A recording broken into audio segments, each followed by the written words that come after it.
আসসালামু আলাইকুম।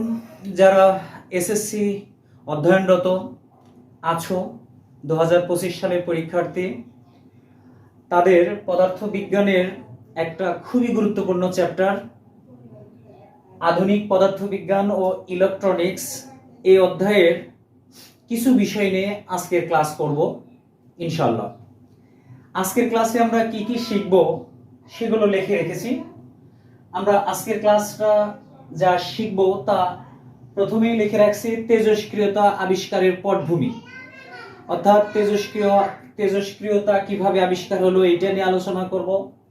তারপরে তেজস্ক্রিয়তার সংজ্ঞা, তারপরে তেজস্ক্রিয়তার প্রকারভেদ, এই প্রকারভেদ নিয়ে মেরি কুরির একটা পরীক্ষা আছে, সেই পরীক্ষাটা করাবো। তারপরে আলফা রশ্মি কি, বিটা রশ্মি কি, গামা রশ্মি কি, এগুলো নিয়ে আলোচনা করব। সর্বশেষ অর্ধায়ন নিয়ে আলোচনা করে আজকের ক্লাসটা শেষ করব ইনশাআল্লাহ। তো চলো প্রথমে তেজস্ক্রিয়তা আবিষ্কারের পটভূমি নিয়ে আলোচনা করি, কিভাবে তেজস্ক্রিয়তা আবিষ্কার হলো। 1896 সালে হেনরি বেকারেল এই তেজস্ক্রিয় রশ্মি প্রথম আবিষ্কার করেন। কত সালে বললাম? 1896 সালে হেনরি বেকারেল সর্বপ্রথম তেজস্ক্রিয়তা রশ্মি আবিষ্কার করেন। আবিষ্কারটা কিভাবে করেন সেটাই হচ্ছে আবিষ্কারের পটভূমি। তিনি একদিন ইউরেনিয়াম পটাশিয়াম সালফেটের দণ্ড নিয়ে পরীক্ষা করবেন ভাবলেন, কিন্তু সেই দিন আকাশ মেঘাচ্ছন্ন থাকার কারণে তিনি পরীক্ষাটা করতে পারলেন না। কি করলেন?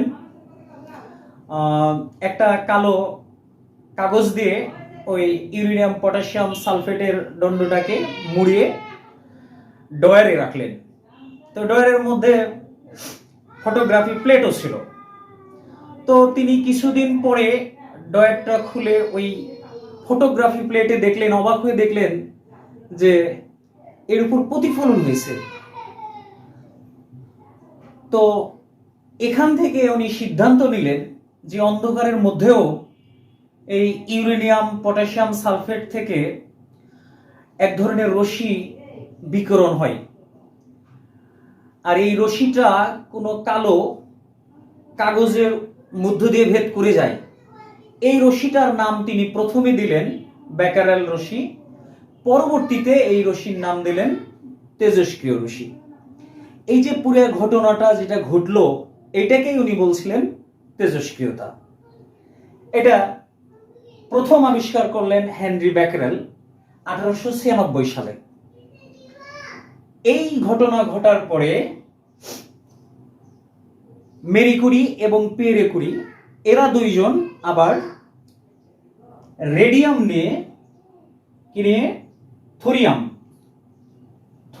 নিয়ে, যার পারমাণবিক সংখ্যা 90, এই থোরিয়াম নিয়ে পরীক্ষা চালালেন। পরীক্ষা করে তিনি রেডিয়াম আবিষ্কার করলেন। এই রেডিয়াম আবিষ্কার করার কারণে 1903 সালে নোবেল পুরস্কার পেলেন। কিন্তু দুঃখজনক কথা, এই তেজস্ক্রিয়তা বা তেজস্ক্রিয় রশ্মি খুবই খারাপ, এটা ওনারা জানতেন না। এই জন্য মেরি কুরি এই তেজস্ক্রিয় রশ্মি নিয়ে পরীক্ষা করার জন্য তিনি এত বেশি নাড়াচাড়া করছিলেন, এর ক্ষতিকর প্রভাব না জানার কারণে মৃত্যুবরণ করেন। যাক, এটা দুঃখজনক ঘটনা। তাহলে তেজস্ক্রিয়তা আবিষ্কার কিভাবে হলো এটা নিয়ে আমরা আলোচনা করলাম। এখন তেজস্ক্রিয়তার সংজ্ঞা কিভাবে দিব, মানে কিভাবে এই আলোক রশ্মিটা এই যে রশ্মিটা বিকিরণ হলো কিভাবে হলো, এইটা আমরা একটু সংজ্ঞা দিব। তাহলে তেজস্ক্রিয় রশ্মির সংজ্ঞাটা কি হবে? প্রত্যেকটা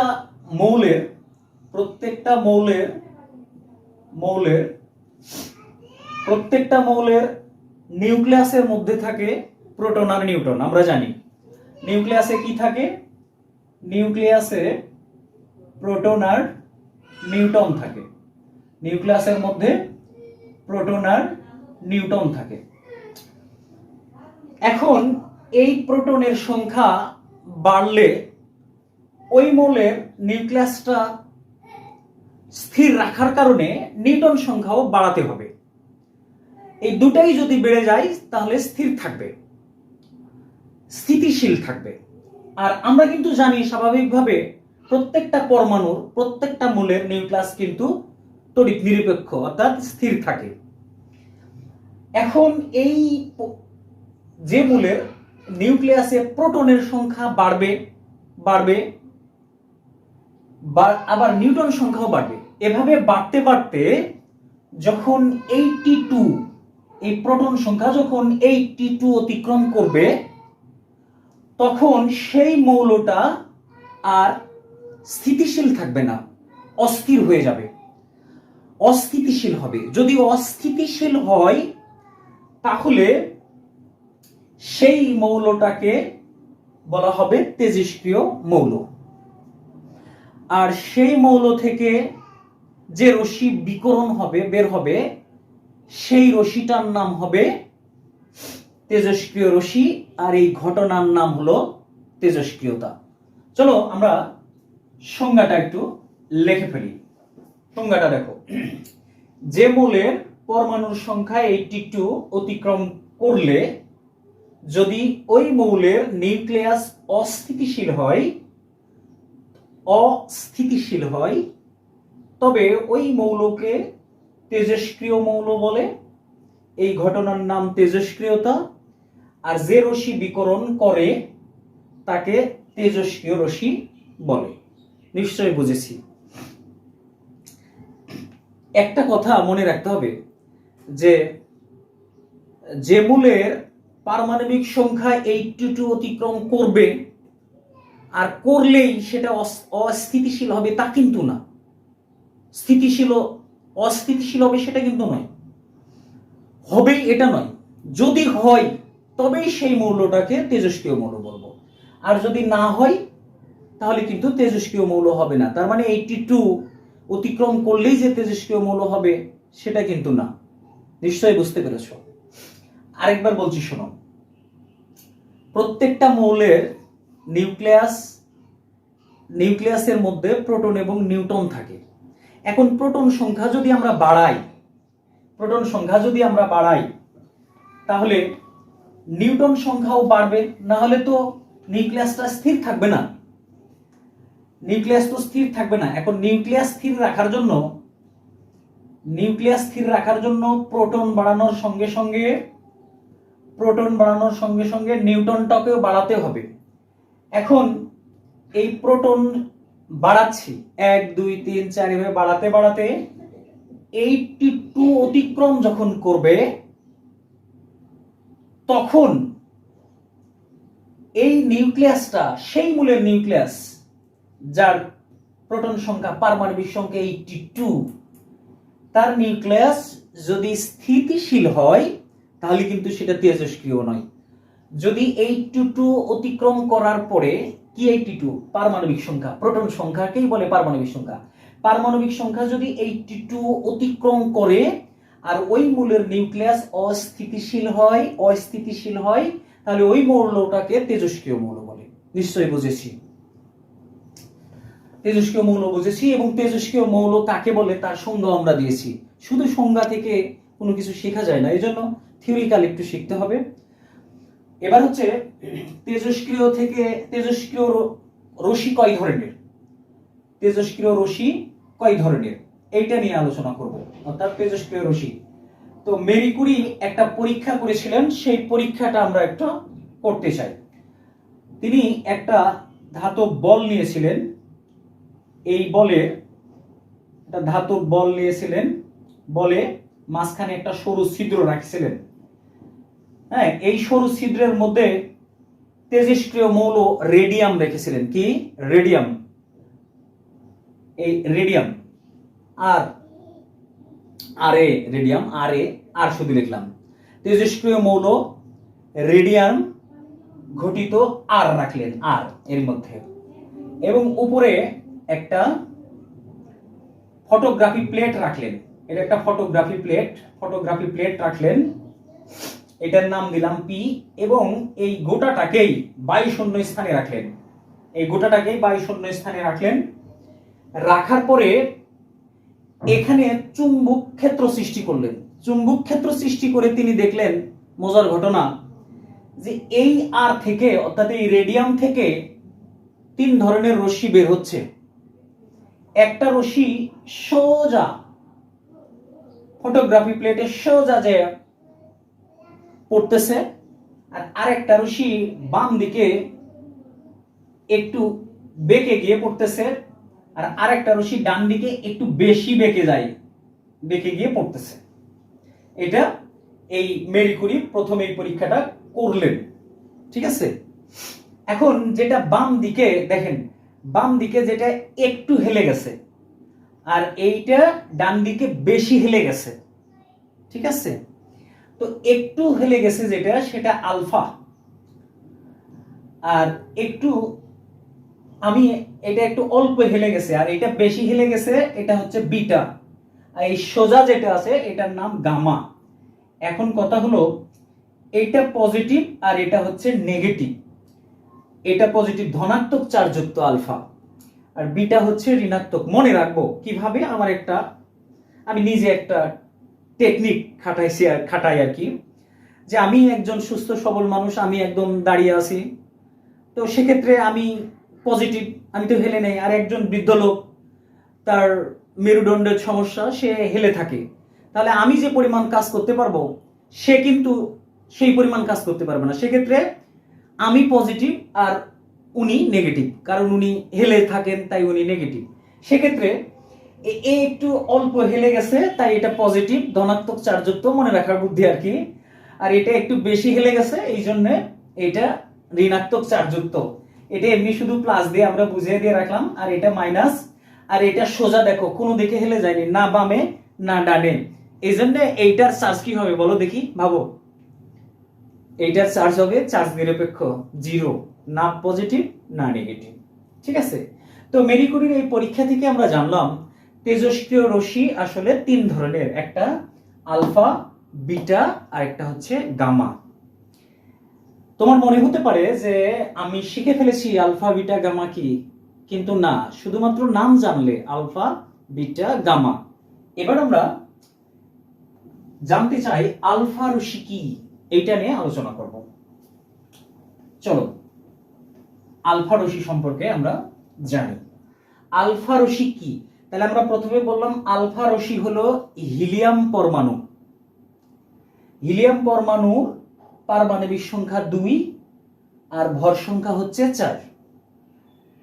তাহলে যে তেজস্ক্রিয় মৌল থেকে আলফা কণা বা আলফা রশ্মি বিকরণ হয়, নির্গত হয়, বের হয়, তার পারমাণবিক সংখ্যা এবং ভর সংখ্যা যথাক্রমে 2 একক, অর্থাৎ পারমাণবিক সংখ্যা 2 2 করে কমবে আর ভর সংখ্যা 4 4 করে কমবে, ঠিক আছে। এটাই হচ্ছে আলফা রশ্মি বা আলফা কণা। তাহলে দেখো এইটার গঠন কিভাবে, আমরা নিলাম রেডিয়াম, ঠিক আছে। কি নিলাম? রেডিয়াম। রেডিয়ামের পারমাণবিক সংখ্যা 88 আর ভর সংখ্যা 226। তো এখান থেকে যখন আলফা কণা বের হবে তখন আমরা কিন্তু বলেছি যে পারমাণবিক সংখ্যা কত করে কমবে? 2 করে কমবে। তার মানে রেডন পেয়ে গেলাম। যখন 2 কমবে তখন এখানে হবে 86। আচ্ছা বলো তো, এর পারমাণবিক সংখ্যা 88, তাহলে 2 যদি কমে 86, তাহলে কি রেডিয়াম থাকবে? না, তখন সেটা হয়ে গেল রেডন। এটা রেডন। এরপরে এই ভর সংখ্যা কত কমবে? 4 কমবে, তাহলে এখানে 200 কত হবে? 4 কমলে 222। দেখো 226 থেকে 4 বাদ দিলে 222 হয়। এরপরে এভাবে যদি চলতে থাকে, আবার যদি আলফা কণা বের হয় তাহলে আবার 2 কমবে। এই যে রেডিয়ান এ দিলাম, এ মানে অ্যাটম, পরমাণু। রেডিয়ান পরমাণু যখন আমরা পেয়ে যাব, এই 2 কমবে, দেখো কত? 84। আর এখানে 2 কমবে, কত হবে? 218, ঠিক আছে। এই তো দেখো, এইটা হচ্ছে রেডিয়াম তেজস্ক্রিয় মৌল, এর পারমাণবিক সংখ্যা 88 আর ভর সংখ্যা 226। এখন এখান থেকে যখন আলফা কণা বের হবে তখন তার ভর সংখ্যা পারমাণবিক সংখ্যা 2 করে কমবে, তাহলে কত হবে 86 রেডন পেলাম, আর এটা ভর সংখ্যা 4 করে কমবে, তাহলে 222। এখান থেকে আবার আলফা কণা যখন বের হবে, বের হয়ে যেটা পাবো সেটা কিন্তু নতুন আরেকটা মৌল পেয়ে যাব, সেটার নাম বলেছি রেডিয়ান এ মানে অ্যাটম পরমাণু, নতুন করে পেলাম, সেটা হচ্ছে 84। এই যে 86 থেকে 84, আর এখানে 4 করে কমবে, তাহলে কত ভর সংখ্যা 4 করে কমবে, তাহলে হলো 218। তাহলে আমরা আলফা রশ্মি কি এটা সম্পর্কে বুঝে ফেলেছি। এবার চলো বিটা রশ্মি কি এটা নিয়ে আলোচনা করি। বিটা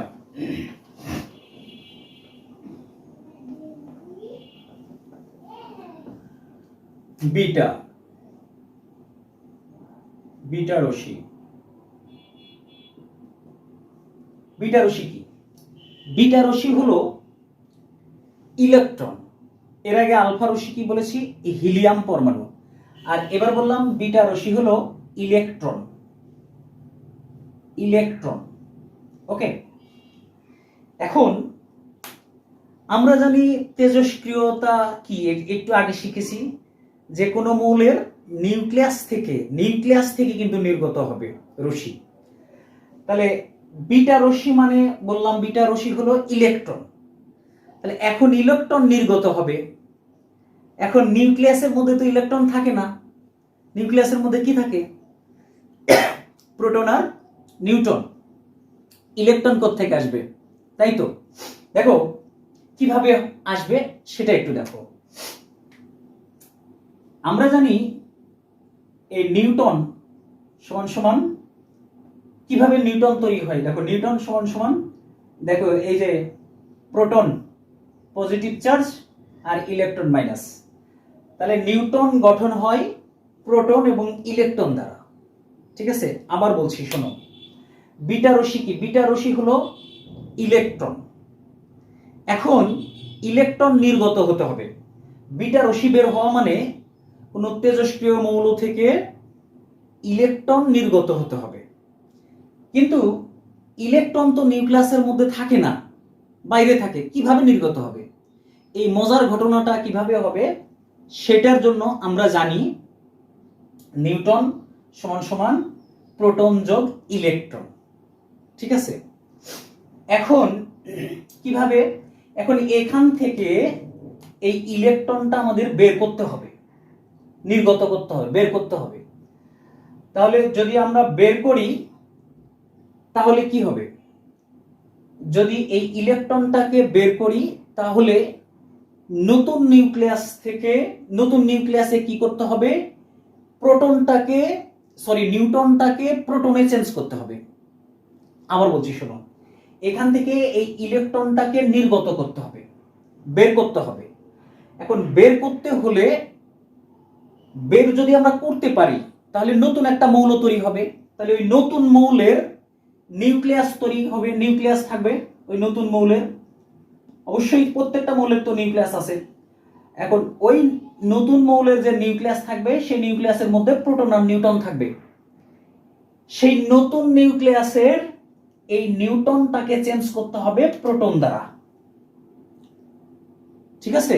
এই প্রোটন দ্বারা যদি চেঞ্জ করতে পারি তাহলে এখান থেকে এই ইলেকট্রনটা আমরা বিকরণ করতে পারবো, সরাতে পারবো।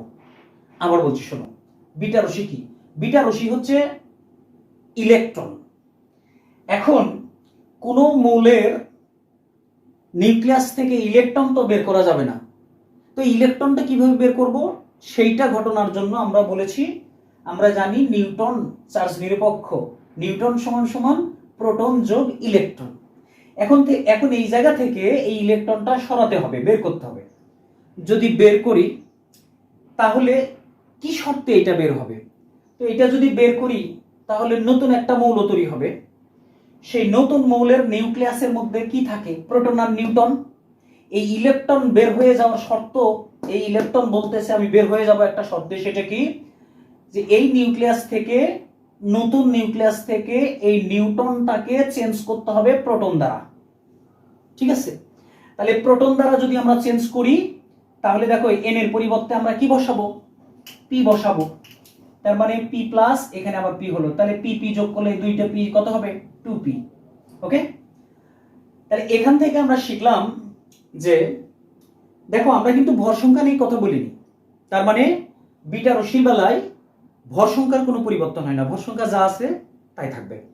কিন্তু কি চেঞ্জ হবে, শুধুমাত্র এই যে আগে যখন ছিল একটা প্রোটন, এখন হয়ে গেল প্রোটন কয়টা, দুইটা, তার মানে পারমাণবিক সংখ্যা 2 হয়ে গেল। আগে ছিল 1, এখন হলো কত, 2। একটা ছিল, এখন হলো কত, 2টা। সুতরাং আমরা বলতে পারি বিটা রশ্মির বেলায় ভর সংখ্যার পরিবর্তন হয় না, ভর সংখ্যার পরিবর্তন হয় না, কিন্তু পারমাণবিক সংখ্যার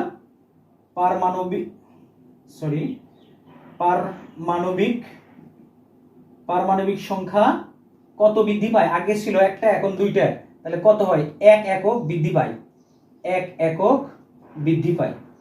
ওকে, 1 একক বৃদ্ধি পায়। তাহলে এখন কিভাবে গঠন হয় সেটা একটু দেখাবো, চলো। গঠন হয় কিভাবে এটা একটু আমরা দেখাতে চাই। দেখো গোটা ঘটনাটা আমরা দেখাচ্ছি। এই যে রেডিয়াম, ধরো বি পরমাণু, এটাকে বললাম 84, আর এখানে 218। এখান থেকে যখন বিটা বের হবে, বিটা কণা যখন বের হবে 82 এটা, আর এটা 214 তখন হবে। আবার লক্ষ্য করো, রেডিয়াম এটা 82 পারমাণবিক সংখ্যা, আর হচ্ছে 214 ভর সংখ্যা। যখন এই রেডিয়াম থেকে বিটা রশ্মি বের হবে, বিটা কণা বের হবে, তখন কিন্তু বলা হয়েছে ভর সংখ্যার নো চেঞ্জ। তাহলে এই যে রেডিয়াম, এখানে সি দিলাম, নতুন মৌল তৈরি হবে। এখন এইটা 214, এটা কিন্তু 214ই থাকবে, এটা নো চেঞ্জ। আর এখানে 82, এটা চেঞ্জ হয়ে কত হয়ে যাবে, 83। খেয়াল করেছো, ভালো করে লক্ষ্য করো। এখন দেখো, এখন একটা কিন্তু মৌল থেকেই একই সাথে আলফা রশ্মি, বিটা রশ্মি, গামা রশ্মি বের হয়, ঠিক আছে। এখন আমরা এতক্ষণ আলফা এবং বিটা শিখেছি, এখন আলফা বিটা কিভাবে বের হয়, বিকিরণ হয় কিভাবে, ভাঙ্গে, এটা একটু গোটা ঘটনাটাই দেখাবো। দেখো এই যে রেডিয়াম, এটা 88, আর এর ভর সংখ্যা বলেছিলাম 226। এখান থেকে যখন আলফা বের হবে, আলফা যখন বের হবে তখন কিন্তু পারমাণবিক সংখ্যা বাড়বে না কমবে, কমবে। কত করে, 2 2 করে। তাহলে এখানে এই যে রেডন কত হবে, 86, আর এখানে হবে 222। এখান থেকে যখন আবার আলফা বের হবে, তখন এটা রেডিয়ান এই বি, রেডিয়ান এ, এখান থেকে যখন বের হবে তখন এটা কত, 86 না, এটা কমে আবার হয়ে যাবে 84, 2 কমবে, আর এখানে হবে 218, ঠিক আছে। এখান থেকে আবার আলফা যখন বের হবে, আবার আলফা বের হবে, তখন এটা রেডন বি দিলাম, আবার আলফা বের হয়েছে, তাহলে 84 থেকে 2 কমবে, তাহলে কত হবে, 82, আর এখানে হবে 214। এখান থেকে যদি এবার বিটা বের হয়, গোটা ঘটনা এভাবেই কিন্তু ঘটে, কারণ একই সাথে আলফা, বিটা, গামা তিনটাই বের হবে। তাহলে এখানে যখন বিটা বের হবে, তখন বিটার বেলায় কিন্তু কি বলা হলো, যে ভর সংখ্যার নো চেঞ্জ, তাহলে 214 থাকবে। দেখো এটা আর এটা একই, 214 থাকবে, আর 82 ভর সংখ্যা কত বাড়বে, পারমাণবিক সংখ্যা কত বাড়বে, 1 বাড়বে, তাহলে হবে 83। এইভাবে গোটা ঘটনাটা ঘটে। নিশ্চয়ই আলফা এবং বিটা রশ্মি কি এটা বুঝেছো। এবার গামা কি সেটা বোঝাবো। চলো দেখা যাক কতটা আমরা বুঝতে পারি। বিটা শিখলাম, আলফা শিখলাম, গামা কি, গামা রশ্মি কাকে বলে, কি এটা একটু জানতে চাই। গামা রশ্মি কি, যখন কোন তেজস্ক্রিয় মৌলের নিউক্লিয়াস থেকে আলফা এবং বিটা রশ্মি বের হয়, তখন খুবই উত্তপ্ত থাকে, ঠিক আছে। এখন এই অবস্থায়, এই উত্তপ্ত অবস্থায় গামা রশ্মি বের হয়ে নিস্তেজ হয়ে যায়, তার মানে ঠান্ডা করার জন্য গামা রশ্মি আবার বের হয়। আবার বলছি শোনো, গামা রশ্মি কি? যখন তেজস্ক্রিয় মৌল থেকে আলফা রশ্মি বের হয়, বিটা রশ্মি বের হয়, তখন খুবই উত্তপ্ত থাকে সেই মৌলের নিউক্লিয়াস, অস্থিতিশীল থাকে, খুবই উত্তপ্ত থাকে। আর সেইটা থেকে গামা রশ্মি বের হওয়ার হলেই সেটা আবার নিস্তেজ হয়ে যায়। আর আমরা জানি গামা রশ্মি আসলে চার্জ নিরপেক্ষ, ঠিক আছে? এটাই আসলে গামা রশ্মি। গামা রশ্মি সম্পর্কে আরো পড়তে পারবে, গামা রশ্মির ব্যবহার, এগুলো বইয়ে আছে, ওগুলো পড়ে নেওয়া যাবে, পড়ে নিও আর কি। এটা গামা রশ্মি। তাহলে আলফা বিটা গামা আমরা জানলাম। এইবার হচ্ছে অর্ধআয়ু কি এটা জানবো। অর্ধআয়ু কি? অর্ধআয়ু খুবই ইম্পর্টেন্ট একটা জিনিস, বুঝার মতো জিনিস। অর্ধআয়ু, হাফ লাইফ। অর্ধআয়ু মানে কি? Half life. কোন তেজস্ক্রিয় মৌলের অর্ধেক ক্ষয় হতে, হাফ লাইফ মানে অর্ধেক জীবন, অর্ধেক আয়ু। কোন তেজস্ক্রিয় মৌলের অর্ধেক ক্ষয় হতে যে সময় লাগে ওই সময়টাকে অর্ধআয়ু বলে। সময়টাকে কিন্তু অর্ধআয়ু বলে। খেয়াল করো, অর্ধআয়ু কাকে বলে? অর্থাৎ যে সময়ে কোনো তেজস্ক্রিয় রশ্মির অর্ধেক ক্ষয় হয় সেই সময়টাকে বলে অর্ধআয়ু। বুঝতে পেরেছো?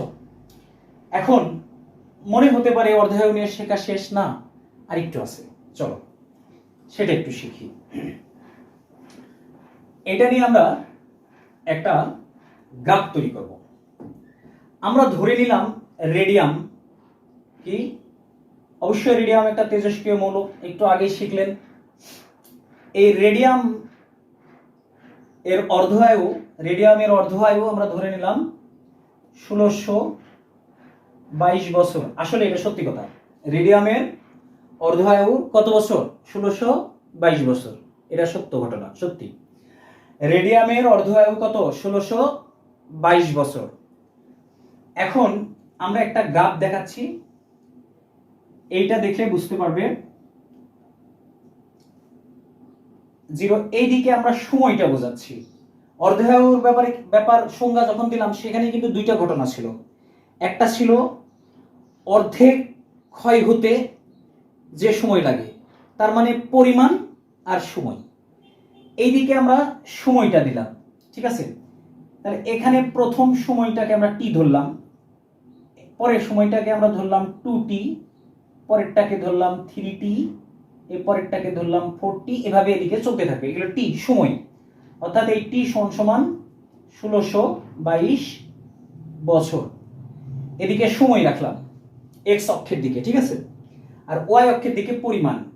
এখান থেকে টোটাল এই এ পর্যন্ত যদি আমরা ধরলাম এই রেডিয়ামের রেডিয়ামের অর্ধআয়ু কত বছর? 1622 বছর।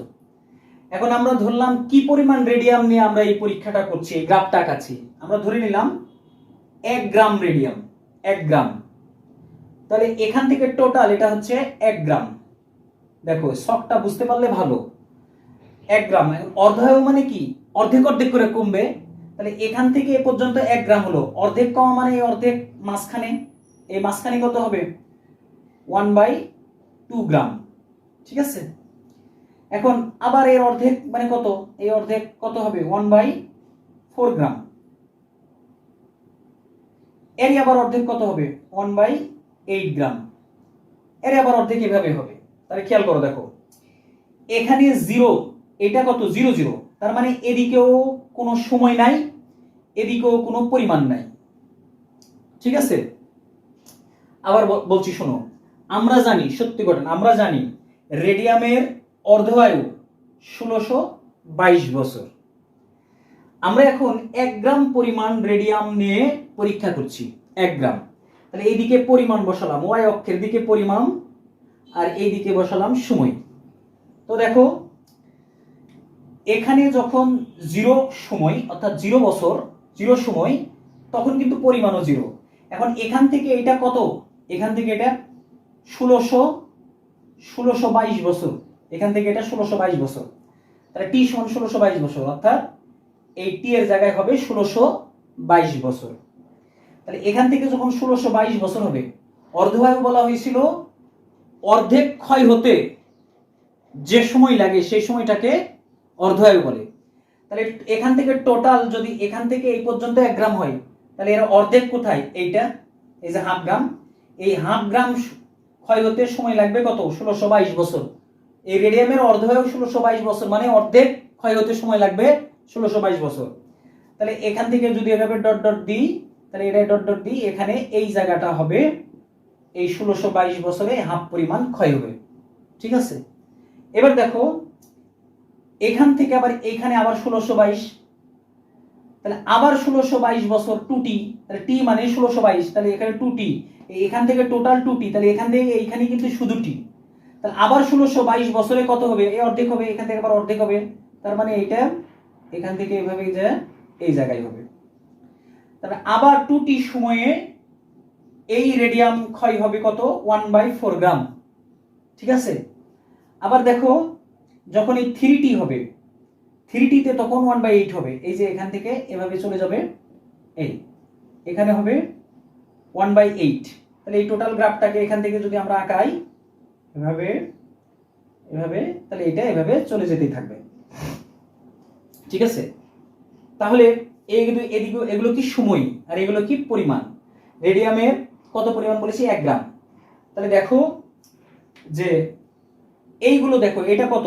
1/2, 1/2, 1/2 গ্রাম। এই 1/2 গ্রাম মানে কত? 1/2 মানে কত বলো তো?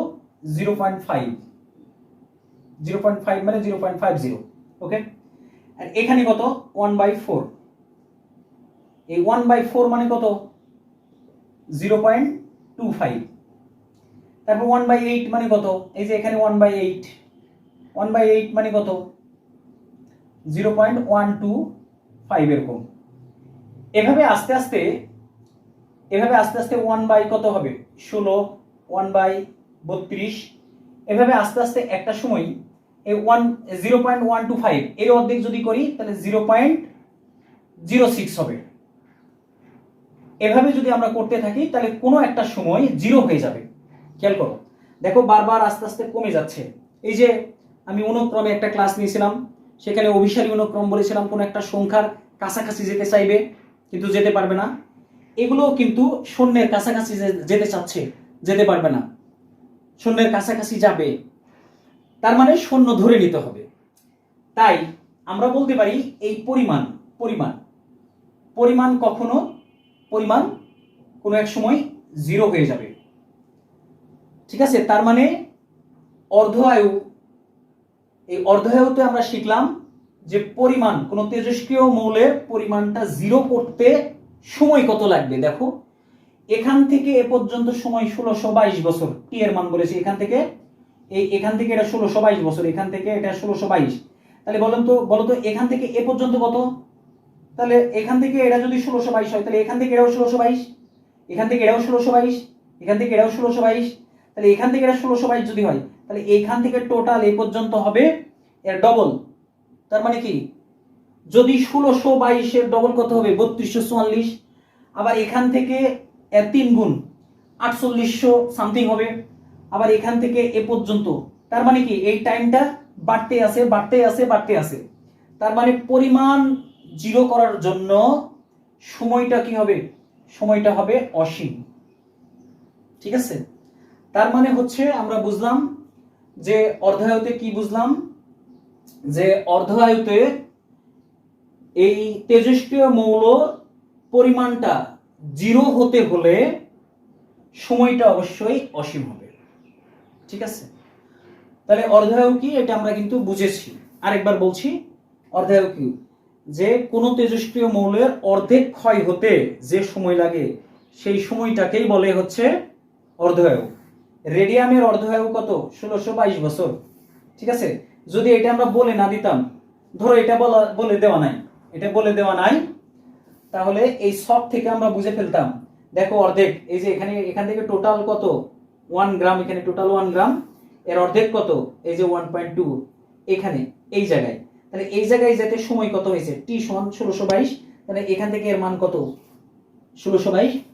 সুতরাং আমরা বলতে পারি যে এই যে ছকটা দেখতেছি এই ছকের অর্ধায়ু হবে 1622 বছর।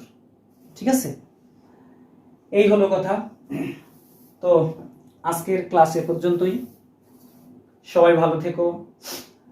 আর যদি কোনো কিছু বুঝতে না পারো তাহলে অবশ্যই কমেন্ট করো, আমি চেষ্টা করব উত্তর দেওয়ার। আর ভালো লাগলে চ্যানেলটা সাবস্ক্রাইব করবে, লাইক করবে। ওকে, আসসালামু আলাইকুম।